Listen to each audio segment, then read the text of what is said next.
Have you seen Star Wars?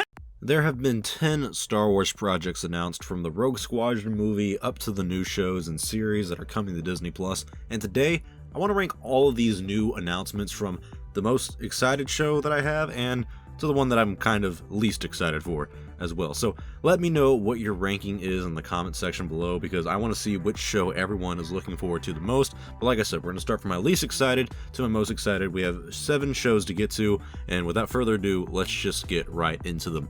Starting off at number 7, my least excited series is the Lando show. It's supposed to be one season, and we know it's going to be written by Justin Simien, but to be honest, I'm not really sure if I want an entire show about Lando Calrissian. He's a great character, but I think he plays better in a group setting, and I'm not sure what kind of story we are going for in this series. I would like to have both young and older Lando, where the older one is telling stories about, you know, the time of his youth, and this is taking place probably after the rise of Skywalker, and he's talking about the adventures that he went on during his younger days. And of course, the younger Lando is going to be Donald Glover, with Billy Dee Williams playing the older Lando when he's telling the stories of his youth.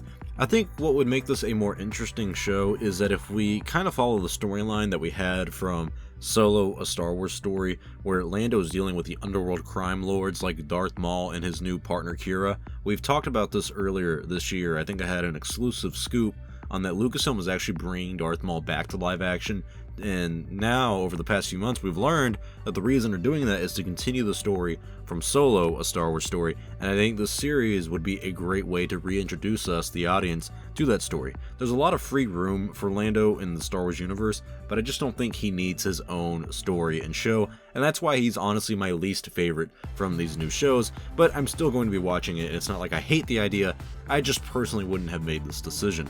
At number 6, I'm sadly putting the Bad Batch series, and that's just because all the other shows are just so enticing to me. I'll be honest, when I first watched Season 7 of the Clone Wars and saw these new clones, they didn't really catch my attention. It felt like classic Clone Wars action that I could kind of skip and not really miss anything important in terms of the overall story. But the new trailer for them actually did make me more excited for this series, because it seemed like a clear follow-up to the Clone Wars show, with the same animation, the same team that's working on it. So maybe the characters this series focuses on does not really interest me, but I think the story premise does. Seeing the clones after Revenge of the Sith and how they deal with the fall of the Republic could be one of the most exciting and yet darker storylines that we follow in the future of Star Wars. My real lack of interest is just in the characters, but that does not mean the show cannot be a good show. So this one's going to be very interesting to see, and it's going to be the first one we see in 2021. At number 5, we have the Cassian Andor show, now titled Star Wars Andor. And when this show was initially announced, I was probably the least impressed person on the planet. I felt like Cassian was a very uninteresting character in Rogue One, and he did not deserve his own series. And after we found out that this series was almost cancelled due to script issues, I was almost certain that this would be a waste of time with a lack of a quality story. That's probably why they had the script issues. But now that Tony Gilroy, the guy who saved Rogue One, is attached to it and he's a showrunner, and seeing the behind the scenes clip from the past week, I have to admit my interest for the show has gone up significantly. I think the timeline is a little milked out. This will actually be live action Star Wars, and it's going to have that original trilogy era vibe to it. It's going to look very similar in terms of kind of the aesthetic that we had in Rogue One, a very rough and gritty Star Wars aesthetic that movie went for and focused on. I'm going to enjoy seeing that in live action again. Plus, it's 12 episodes long, so there's a lot that we're going to do. This is going to be a longer season if we're only doing one season, maybe 2 or 3. But right now, with season 1, it's 12 episodes. So that alone is already more than what we've gotten from each season of The Mandalorian. I mean, The Mandalorian, every season so far has been 8 episodes. This one's starting off with 12, so that means we're going to have this probably every week for at least 3 months, unless they do a kind of double feature thing that they did at season 1 of The Mandalorian. I think this is a very interesting concept for a show of exploring that timeline. Diego Luna is a very good actor, and with K2SO coming back as the comedic relief, I think this means the series will be kind of fun to watch, and that can probably bring a better story to Cassian. Not the best idea for a show, but I'm no longer against it, if you catch what I'm throwing. My next show at number 4 is The Rangers of the New Republic.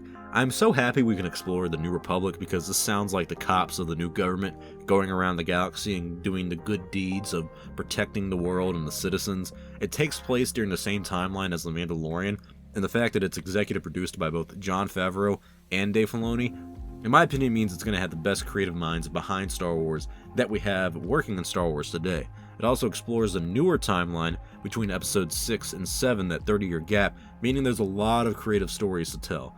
Plus, I like the idea that this show ties in a lot with The Mandalorian, meaning there will likely be a lot of characters and planets that we have seen before. Wouldn't be surprised if we go back to Navarro or other places like that, maybe even Morak. I pray Gina Carano is playing the Marshal, Cara Dune, in this show and gets to be one of the Rangers. I think it would be a very fun idea to have every episode focus on a new character and their mission for that episode, going around the galaxy and just kind of completing whatever the New Republic tells them they need to do.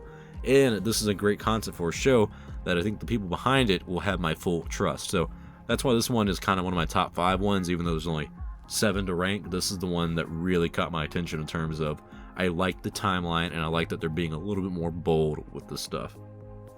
At number 3, we get into the real interesting shows, the top 3, and this one is the Ahsoka Tano series, that of course is being written by Dave Filoni himself. Now I think that's a double-edged sword.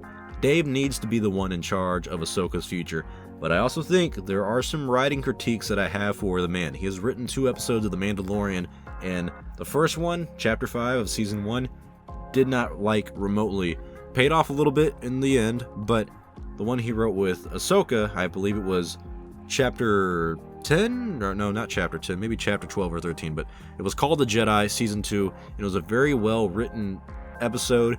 Some critiques, but not a lot, so I think that's a double-edged sword to it, where he's a good writer in terms of story, but just like the man he's mentored from, George Lucas, there are some dialogue problems and execution problems.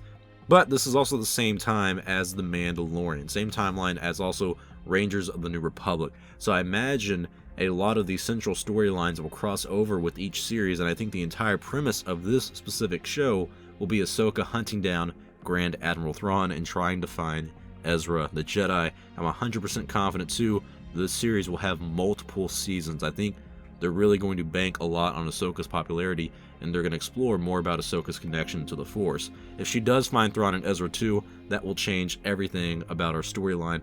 Lucasfilm is really giving Ahsoka her time to shine, and I think this will be a fan favorite of a series. At number 2, we have probably the most anticipated series right now, and that is the Star Wars Obi-Wan Kenobi show. Not only is this Ewan McGregor coming back as Kenobi, but so is Hayden Christensen as Darth Vader, meaning he will be donning the suit of Vader again, but will also probably be in a lot of those Clone Wars flashback scenes, which would be nice. Seeing Clone Wars in live action I think is going to be a fan favorite thing. Kathleen Kennedy said this will be the rematch of the century, and we all know that means that they will be fighting again. Vader versus Obi-Wan in live action in a modern day Star Wars setting where it's not like 1977 where they're just kind of flicking their lightsabers at them, where they didn't have the special effects and the choreography that they do today. This may retcon some stuff from A New Hope, but it could also add more to the relationship and the conflict between them. If you recall in Return of the Jedi, Vader tells Luke that Obi-Wan once thought as he did in terms of redeeming him to the light. And I think we're going to explore that in this series, and I think one season is a perfect runtime for this. Deborah Chow is the series director, and she is my favorite director from The Mandalorian so far, so I think she is going to do a great job. I cannot wait for all the memes that come from this series, and I better hear a hello there at least in every single episode. And speaking of episodes, I think they said there's going to be between 4 to 8 episodes. I think 8 is kind of stretching it. 4 is a little less than I want it to be, but they described it as a mini-series a few months ago, and from the reports I'm hearing, I'm thinking 6 is going to be the average that we get. But still, looking forward to this episode a lot, and this series a lot. I think it's going to be great. At number 1, we surprisingly have the Leslie Headland series. This was the one that a lot of people were skeptical against. A lot of people did not like when they just said Leslie Headland is making her own Star Wars series. A lot of people were against this idea, but now that the series is titled The Acolyte, it really has caught my attention. It takes place during that new High Republic era, but it's the final days of the High Republic, and it focuses on exploring the dark side of the Force. And this is the series I've been asking for over the past few years. I want to explore the Sith in a new timeline of Star Wars, and learning from the Sith of the High Republic era who hide from the Jedi and remain a secret is very exciting to me. There's so much that can be done with this show, I cannot even begin to think on what they will explore. Maybe we learn the plan of the Sith set in motion to take down the Jedi Order. If you ever read the Darth Plagueis book that is now Legends, he kind of talks about that to Palpatine, how the Sith for a few hundred years at this point. Maybe not when Darth Bane, started the Rule 2, but that legacy was continued. The Rule 2 was continued for a very long time. Darth Plagueis' master with Darth Tenebrous, and Darth Tenebrous and Plagueis both planned on kind of a grand scheme to undermine the Jedi and take down that entire order. Maybe we can see this happen in this start in this series. Some people were even speculating that Darth Plagueis will show up at some point, and I really think that is a great idea, but I don't know if they're going to commit to that so soon. Maybe we learn more about the dark side of the Force, where our main character doesn't really see it as the bad side. They look at it as a way to do good for the galaxy. Maybe they see themselves as the hero of it all. Maybe we even learn more about the Sith Order and kind of the timeline where the Sith were ruling the galaxy. Maybe we learn more about the history of the Sith. And I really do enjoy that aspect of Star Wars. We don't really explore a lot of the Sith and their ideology in the new canon, and I think we should. And I think seeing what they do during the High Republic days is great. This is something that I feel like a lot of people are going to enjoy. I pray this one delivers the most out of all the new shows, because the concept is just pure perfection for me. But tell me your thoughts below. Which series are you looking forward to the most? Comment below your list from number 1, your most favorite, to your least favorite. Thank you all for watching. If you enjoyed this video, please like, comment, and subscribe, because it does help out the channel. I'm Star Wars Only. I will see you all next time, and may the Force be with you always.